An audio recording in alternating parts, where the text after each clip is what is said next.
Pampi. Ensimmäinen luku. Pampi syntyi metsän keskellä. Pampi oli pieni kauris. Hänen ohuet jalkansa vapisivat ja hänen päänsä riippui alaspäin. Onpa siinä kaunis lapsi, huusi harakka. Harakka laskeutui puun oksalle. On ihmeellistä, että noin nuori kauris osaa jo seistä. Osaako hän myös juosta, harakka kysyi. Totta kai osaa, Pampin äiti vastasi. Mutta en jaksa nyt puhua. Minä synnytin juuri ja olen vielä väsynyt, Pampin äiti selitti. Harakka lensi pois. Äiti nuoli Pampia. Kielen kosketus lämmitti pientä kaurista. Äidin ja Pampin ympärillä oli tiheä metsikkö. Linnut lauloivat, mutta Pampi ei kuullut lintujen ääniä. Hän tunsi vain äidin kielen ja suudelmat. Hän haistoi vain äidin tuoksun. Äiti tuoksui hyvältä. Pampi painautui äitiä vasten ja alkoi imeä maitoa äidin nisästä. Äiti painoi kuononsa Pampin korvaan. Pampi, äiti kuiskasi. Välillä äiti nosti päänsä. Äiti kuunteli ja haisteli tuulta. Kesä oli alussa ja puut seisoivat sinisen taivaan alla. Aurinko valaisi puiden oksia.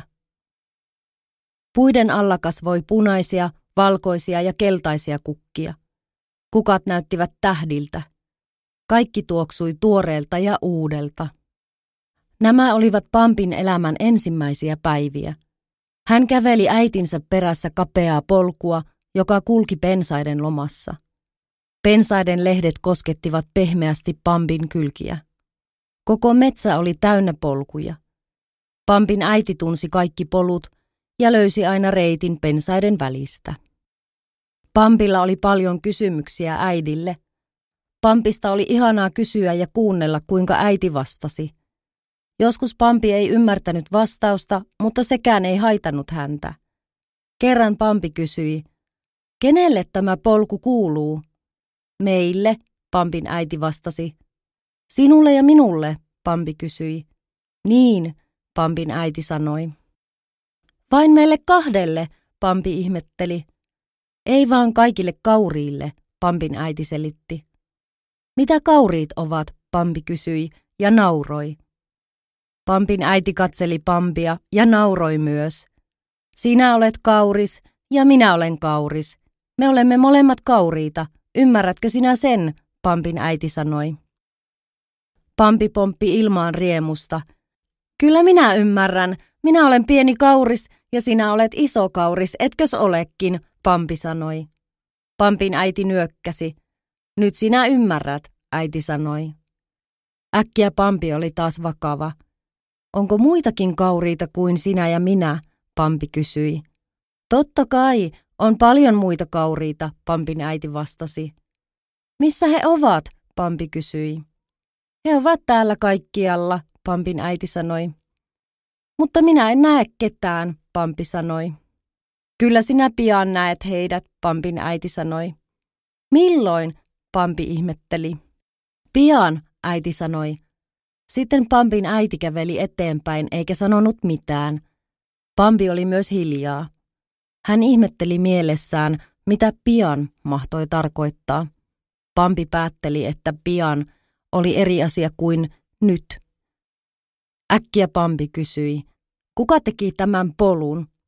Me kauriit, äiti sanoi. Mitkä kauriit? Pampi kysyi. Me kaikki, äiti sanoi terävästi. Pampi ja hänen äitinsä kulkivat polkua pitkin. Äkkiä jokin liikkui nopeasti heidän edessään, lähellä maanpintaa. Saniaiset kahisivat hurjasti. Sitten saniaisten takaa tuli esiin kärppä, joka kantoi suussaan kuollutta hiirtä. Mitä tapahtui? Pampi kysyi. Ei mitään, äiti vastasi. Mutta minä näin sen, Pampi sanoi. Ei sinun tarvitse välittää siitä. Kärppä tappoi hiiren, äiti selitti. Pampia pelotti hirveän paljon. Pelko tuntui kipuna Pampin rinnassa. Pampi oli pitkään hiljaa.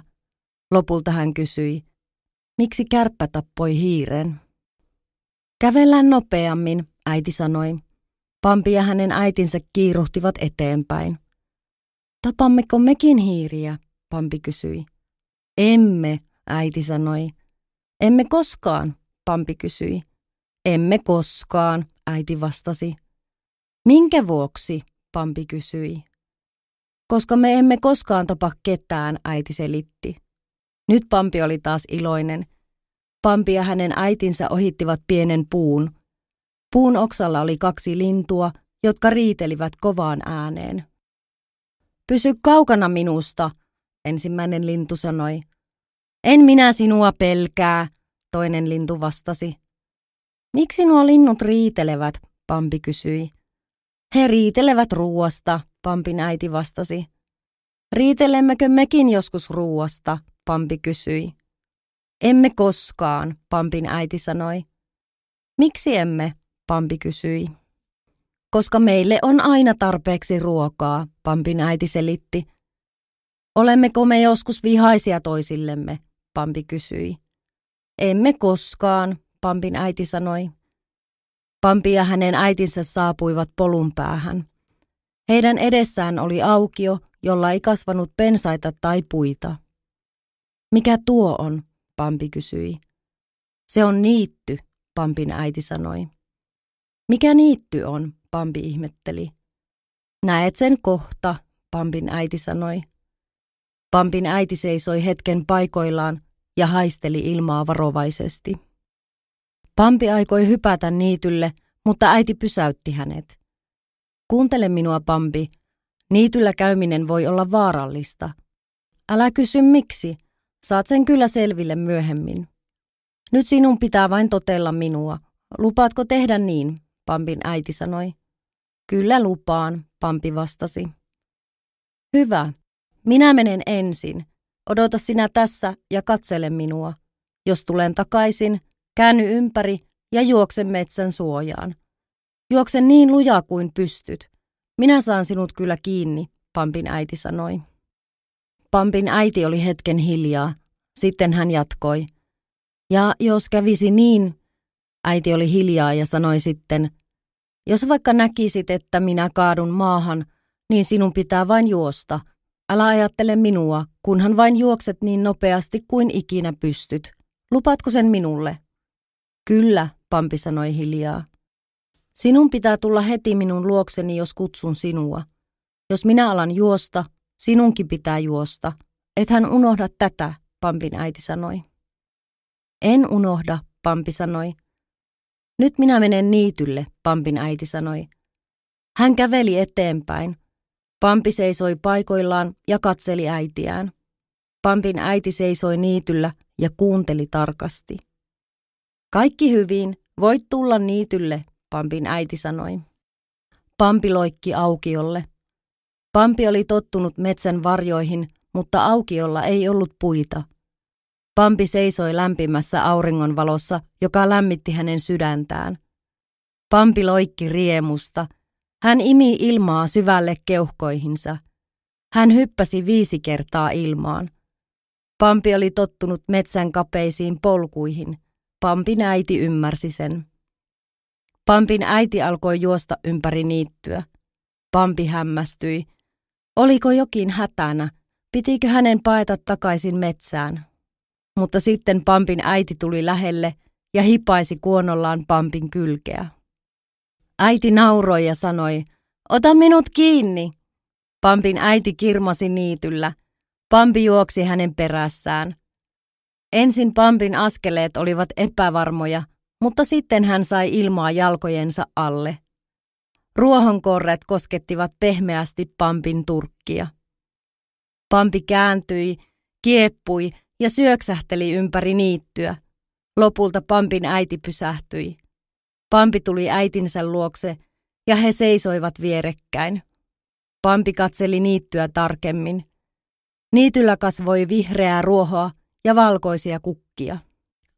Katso äiti, tuossa on lentävä kukka, Pampi huudahti.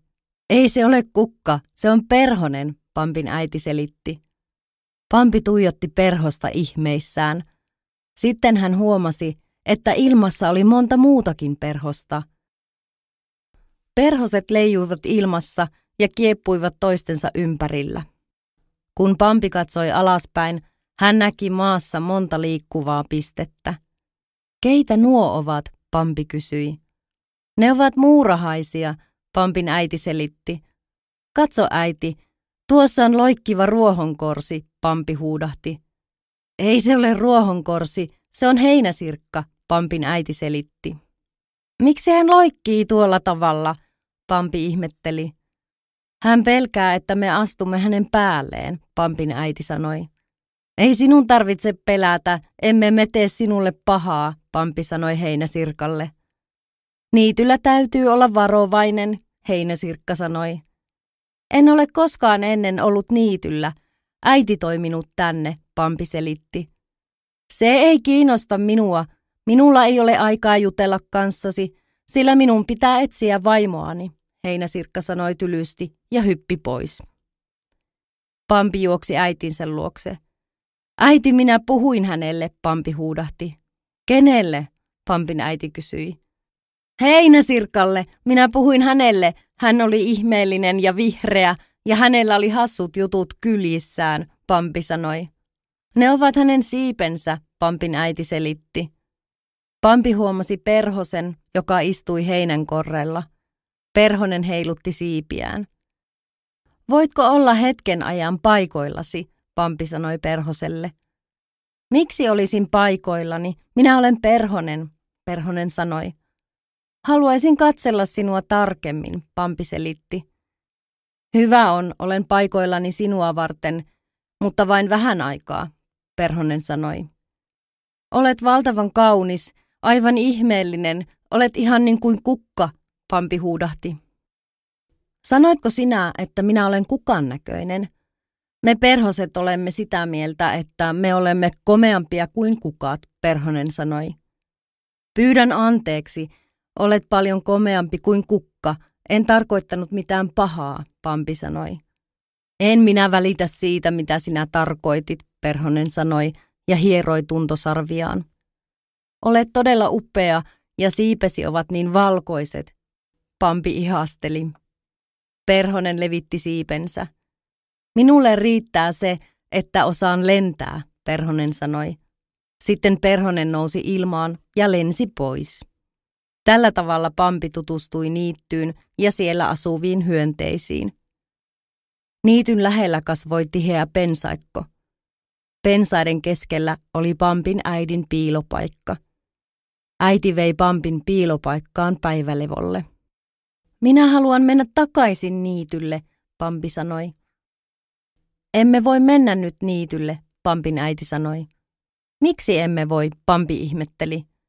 Me voimme käydä niityllä vain varhain aamulla ja myöhään illalla. Päivällä meidän täytyy olla piilossa, Pampin äiti selitti. Minkä takia meidän pitää olla piilossa, Pampi kysyi.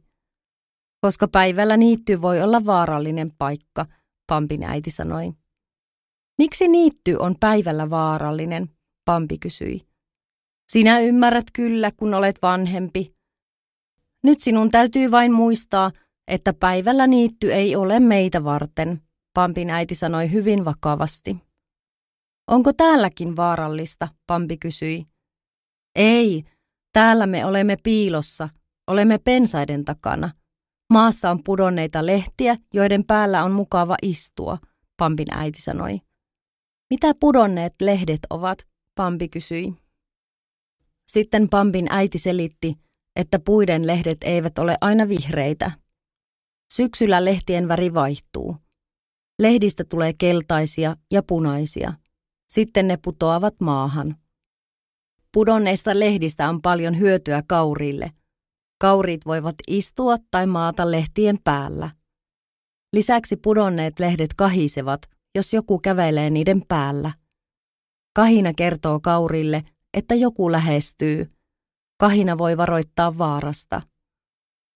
Tämä kaikki oli uutta Pampille. Hän oli hyvin nuori, eikä tiennyt maailmasta juuri mitään.